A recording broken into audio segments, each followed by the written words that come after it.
I'm not a good meditator and I want to get better. Okay, so would it be helpful for you if we went over a couple of tips and tricks for meditation? If it's not going to bother other people. No, no, that's what the class is all about. So, Okay. what part of meditation do you find needs improvement or you need help with? With focusing on doing it rather than thinking about everything else in the world. Right, well, you're in the same boat with everyone else in that case. Because when you sit down for meditation, typically that is what happens. And being able to handle that, yes, it requires some skill, and I'll show you how I do it so that you can maybe pick up a couple of things that help you. All right, let's get started. So, we'll start with just talking about meditation, how we practice meditation in this group. Um, there are many different ways to get to that space that we call meditation. That space, when you get there, feels empty, but not empty. It's peaceful and dark, and there's nothing going on there which you can translate with your five senses. So, when you actually get into that place that we call meditation, there is nothing going on there which you can touch, see, hear, smell, taste. Your five senses are dormant when you get there. Usually, you slip into meditation without knowing that you're going there, and it's when you're coming out of it that you sort of start hearing things again and you start feeling the light on your eyelids, and that's how you know that you were in meditation. And sometimes you want to go back, and other times you're like, no, this is good, I am fine. When you're coming out is when you feel the deliciousness of being there. It's very different from um, any other thing that we do. It's not like sleep. It's not like sitting and breathing. It's very different. Most of the time, we stay there for a very short period, but it seems like a very long time. So, meditation for a minute seems like a very long time, but it's not in reality. And it seems that way because that space that we call meditation is timeless. When you get into that zone, it's like there is no time. Time does not exist. Usually, if you were to meditate for 15 minutes, you would come out feeling as you've had a couple of hours of sleep. So you feel really refreshed and you feel like energized. At the same time, you also feel very calm and relaxed. And so, a lot of times, for people who have difficulty falling asleep, meditation is a fantastic place to start. Start with mindfulness, go into meditation, and from there, slip into slumber. It's gradual progression. So, the thing to understand is mindfulness is the path to meditation. And mindfulness is the process of focusing on one thing. And when your mind strays, you bring it back to that one thing. When I used to sit down in the beginning for meditation, people that I hadn't called for so many days would, like those thoughts would come. You haven't called this person. You haven't done this thing. You need to put this on your grocery list. All those kinds of thoughts used to rush at me as soon as I sat down. And that's because sometimes we don't make space for ourselves. It's like how many people put in their schedule an appointment with themselves? No one. but we need time for ourselves as well. And so when we sit down for meditation, all those things that we are supposed to do come rushing at us. The trick is to have an intention before you commence your meditation. Having an intention means telling your mind, don't worry because I need a timeout. It's not like I'm going away forever. I'm only gone for 15-20 minutes, half an hour. After that, I am coming back and I will pick it up where I'm leaving it. Not only will I pick it up from there, in fact, because I'll be re-energized, I'll be able to do more. So just leave me alone for 15-20 minutes, half an hour. Give your mind that instruction.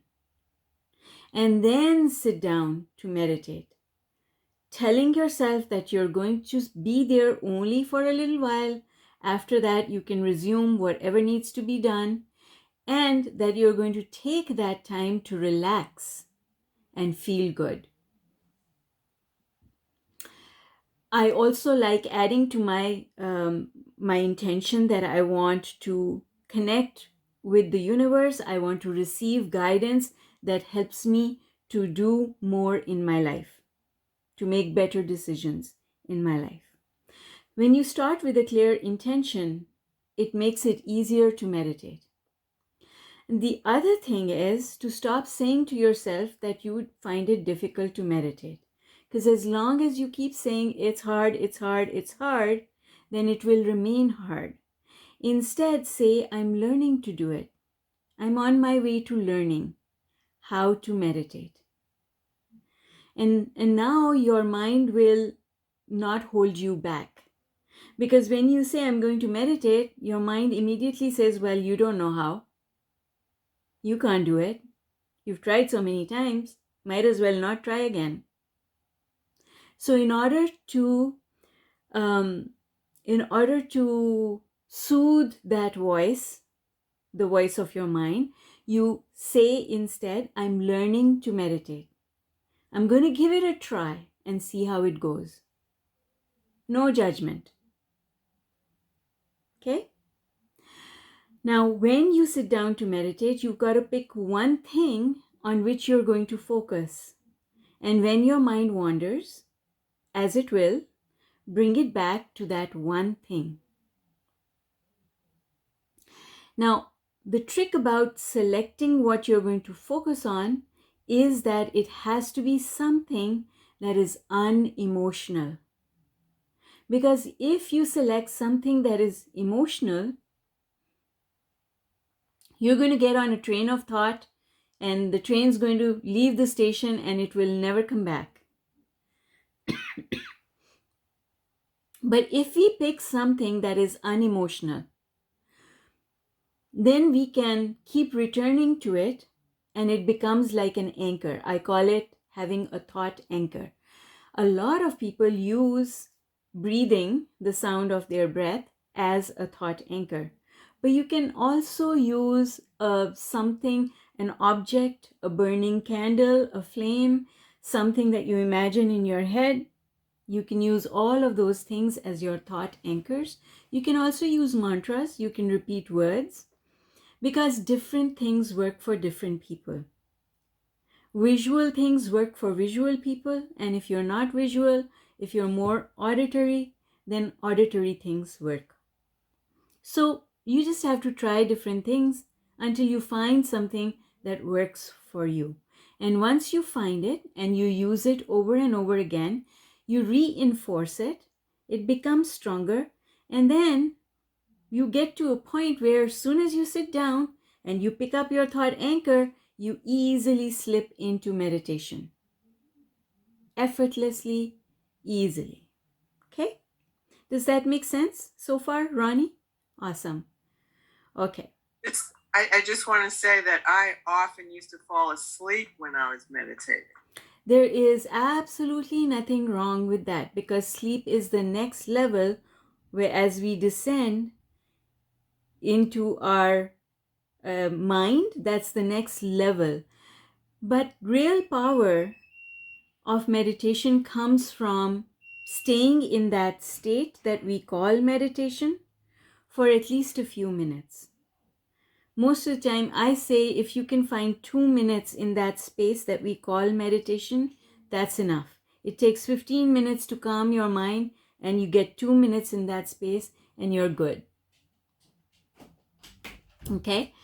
The reason is there's a difference between being conscious and being when you're asleep, you're not focusing your mind. Your mind becomes defocused when you're asleep. And there is power in learning how to get your mind to focus on what you want it to focus on, because one of the biggest issues I feel that most of us have these days is that we don't realize when we go off on autopilot. We zone out of the task that's in front of us, and our thoughts take us somewhere else. We don't really, because our energy is split, we don't really know whether we are going negative or positive when we zone out. And at the same time, we are doing this task, but we are not giving it our best. When we focus on whatever is before us and look after it, that's when we do our best. We give it our best. Attention, energy, we give it our best. And so that's why being mindful is so important. And if you defocus, if you fall asleep, now you're not training your mind to be mindful. And so that's why staying in that phase is important. But like I said before, a few minutes there is good enough. And after you've got a few minutes, you can fall asleep. In fact, for people who have trouble sleeping, it's recommended. Okay, very good. So what else? So as I like to describe it, meditation is the space between our thoughts. When we focus on one thing, our thought processes slow down. Thoughts move really quickly in our heads. And we just need to find that space between our thoughts. But that space is very tiny. Unless we focus on the same thing over and over again, what happens is that space becomes bigger, and therefore it becomes easier to slip into it. And that is why we focus on the one thing. Okay? Now, the reason we ask for guidance is that when we get guidance from the universe, we make better decisions about everything in our life. And that is why everything improves when you meditate. Your health improves, your money situation improves, your relationships improve. Everything improves when you meditate. Make sense? Any questions? Anyone have any questions? All right.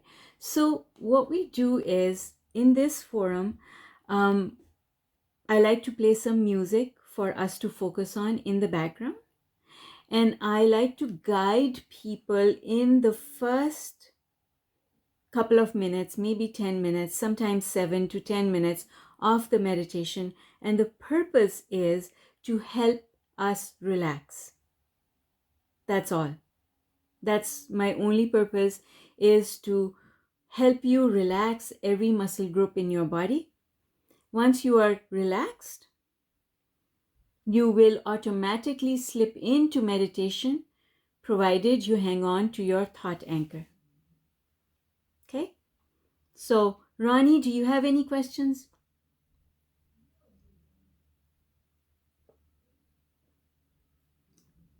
You think you're ready? Yes?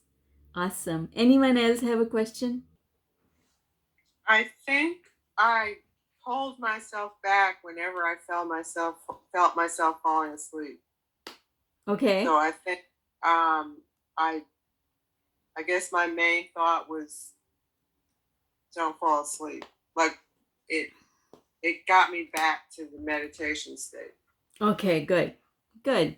It might be something for you to prepave or set your intention for in the beginning. because you don't really want to be vigilant of anything while you're in that state, because it pulls you out, right? So we just want to set that intention in the beginning that I'm going to meditate, and leave it at that, and then not worry about it. And if you do fall asleep, be okay with it, and just say to yourself, next time I'll do better. Okay? It's not a bad thing to be so relaxed that you fall asleep. Right. Okay? Awesome. Anyone else? Hi, Cindy. I didn't see you before. So good to see Hi. you. Hi. I'm here. Yes, that was great. Awesome. I particularly liked the leaf. Awesome. I felt like I literally had that leaf in my hand. I could feel it and see it. It was great. Awesome. Awesome. So happy. Hi, Leslie. Good to see you. Lisa. Hi, Lisa. How did you make out, Leslie? Hi there. Hi. Oh no, it was good. I was relating to what the other lady was saying about the leaf. Mine sort of started one kind of leaf and morphed into a different kind of leaf.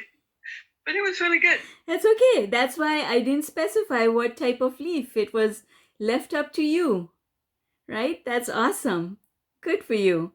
All right. Jennifer, any comments, any questions? Just that a reminder that you do have a lot of other great meditations that you've recorded on your YouTube. They're there. Yeah, they are. Everything is in a playlist, so you can just go to the meditation playlist. Oh, so lovely. And my cat had to join me and make sure that I stayed focused, which I appreciated.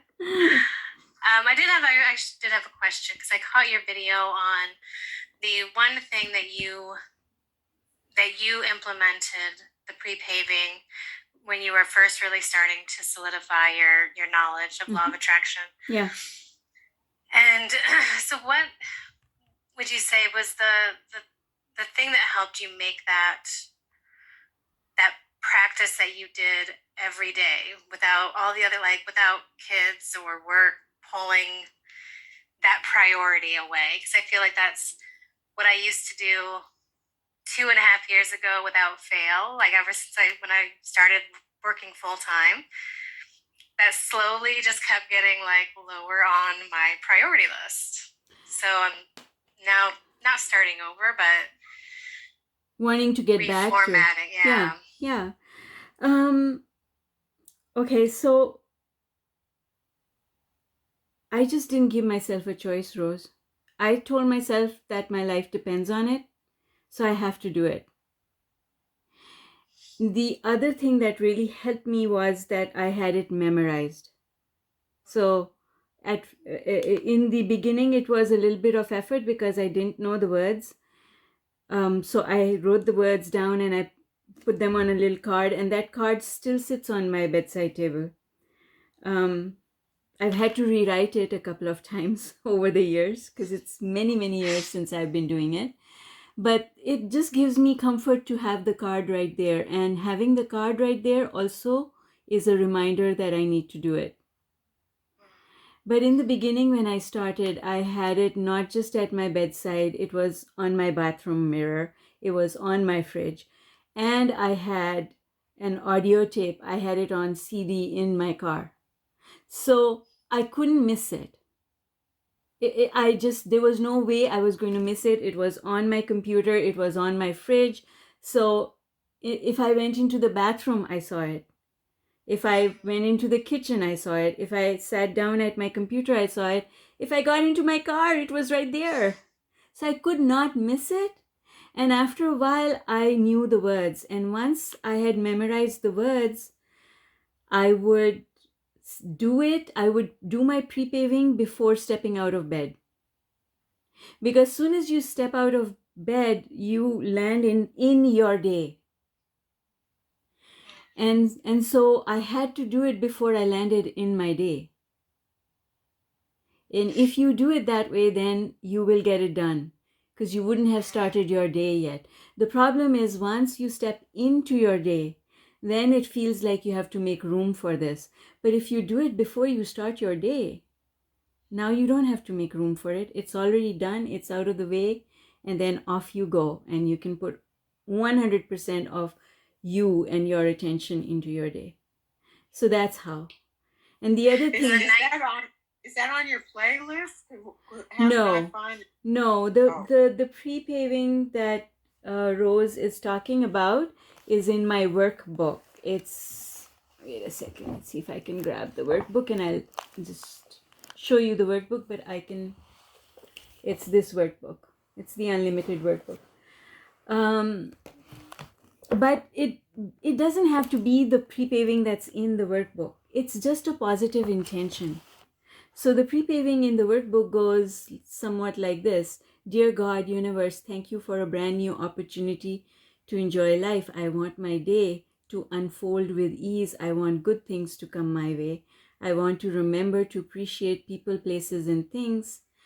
I want to be good to myself and others. I want to end this day feeling happy and satisfied. And I want to remember at all times that all things are possible. So it just puts you in that frame of mind. I want to end this day feeling happy and satisfied. So it's like a small prayer that you start your day with. And I find that you got to do it before you open your cell phone. You've got to do it before you get into your day. You've got to do it before you start thinking about what do I have to do today. Do you start over if like you start pre-paving, but then like thoughts come in and then you find, okay, I've lost my place? Yeah, I start over. And how important would be the nighttime pre-paving? Because I feel like I'm a little bit like a dog chasing its tail right now. If I go to bed and I'm not doing you have to do both. For it to be effective, you have to do both.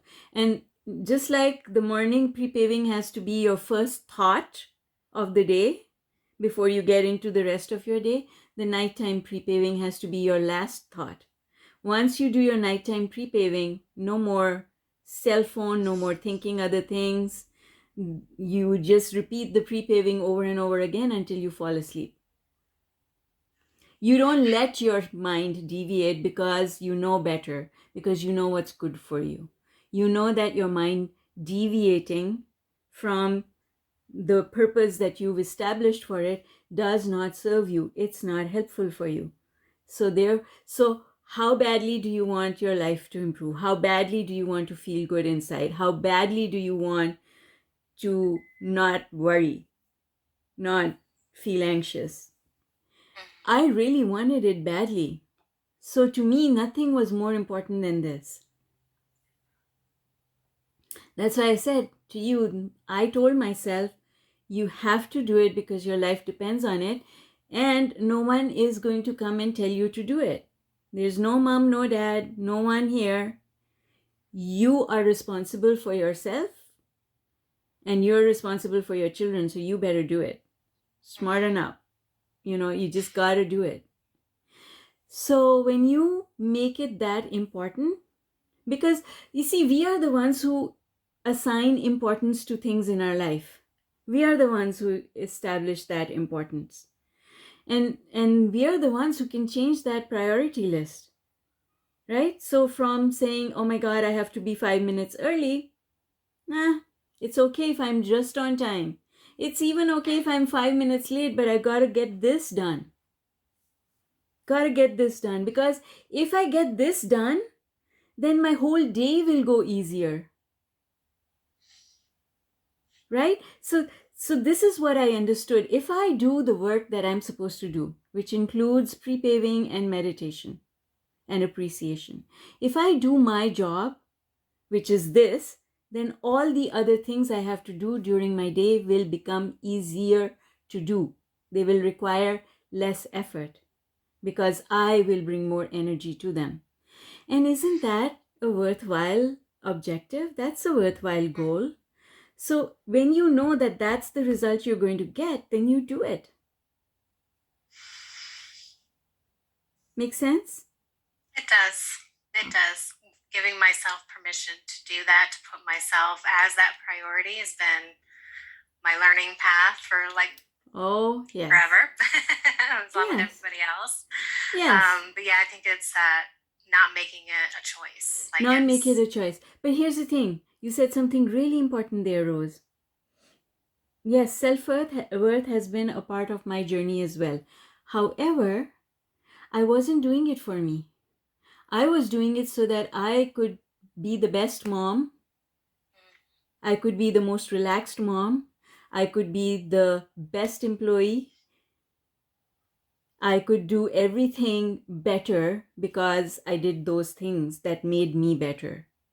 But at that time, it was not my goal to do it for me. That was something I learned along the way. But you asked me when I started. That wasn't my goal. I wasn't doing it for me. I was doing it so that I could get more out of my day. yeah. Because of all the commitments and all the responsibilities that I had. So I hadn't put myself on top of my list of priority. Still, those things were important, but I had told myself that I'll do a better job at those things if I do this. Okay? Yeah. Yes. It's how you Where talk is to yourself. workbook available? It's on Yeah. Amazon. It's on Amazon. Tell me the name of it one more time.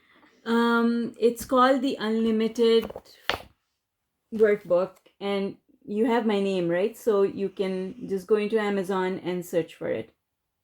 Okay, It's thank the you. Unlimited 40-Day Workbook.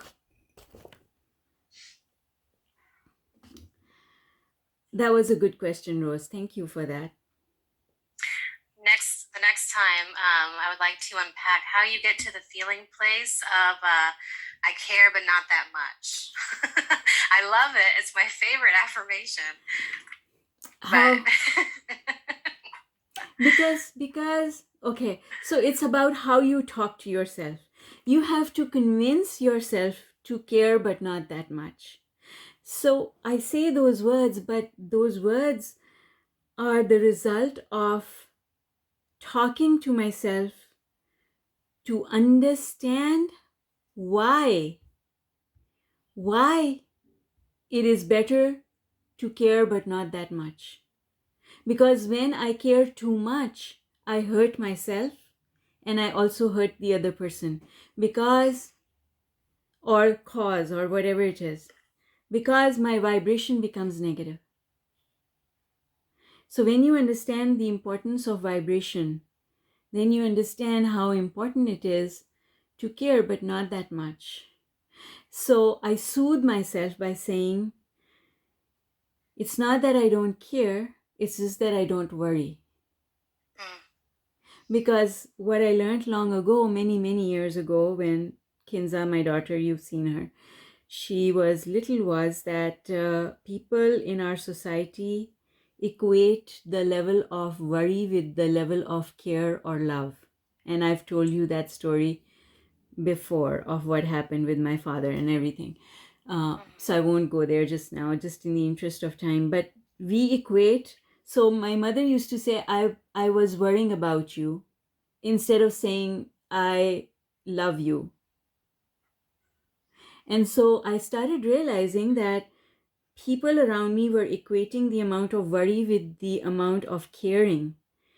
But when I understood law of attraction, I understood that caring is up here, love is up here, worry is over here.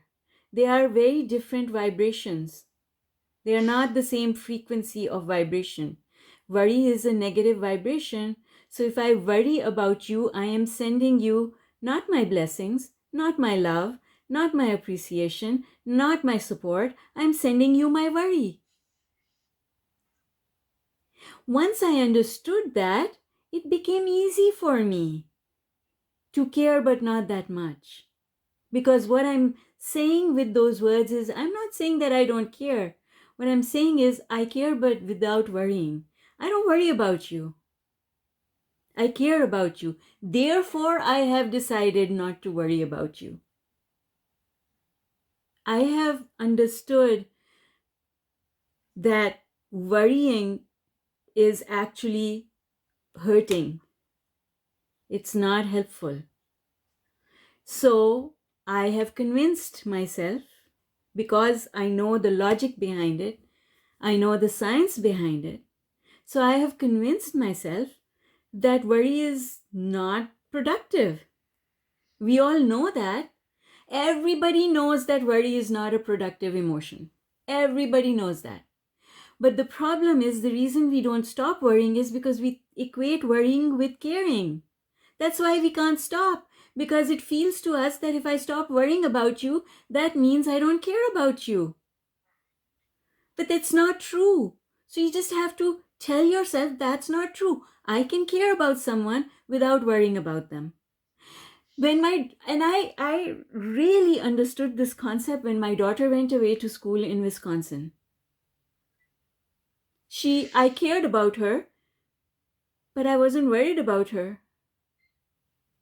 And everybody was telling me that I should worry about her. And I was like, no, I don't have to worry about her. Right? So it's how we talk to ourselves, and that's the problem. That's why people find it difficult to care but not that much, is because we have equated caring with worrying. So break that connection, and then you'll be able to say those words and they will sound true. So you start with saying, I'm learning that my worry does not serve any purpose. I can care without worrying. So I'm going to care, but not so much that I go down the emotional scale. I'm not going to care so much that it takes me down to worry. That's what those words mean. In fact, those words mean that I care a lot. That is why I refuse to worry. Okay? So you just have to tell yourself, clarify, because your mind will start saying, oh no, you can't stop caring. You should care, right? But here's all these things to care about. Exactly. All these things to care about and worry about. But you have to disentangle this entanglement that has happened over, I don't even know how many years. Right? Yeah. Thank you. You're welcome. Good questions. Awesome. I think we are right at the end of our time commitment for today. Thank you, Caitlin, for hosting. And thank you, everyone who's here. Your questions are always welcome. If I didn't get to you today, don't worry about it. Care, but not that much. You can always send me your questions, and I'm always more than happy to share what I know. Love you all lots. Take care. Thank you, everybody. Enjoy. Thank you, everyone. Bye.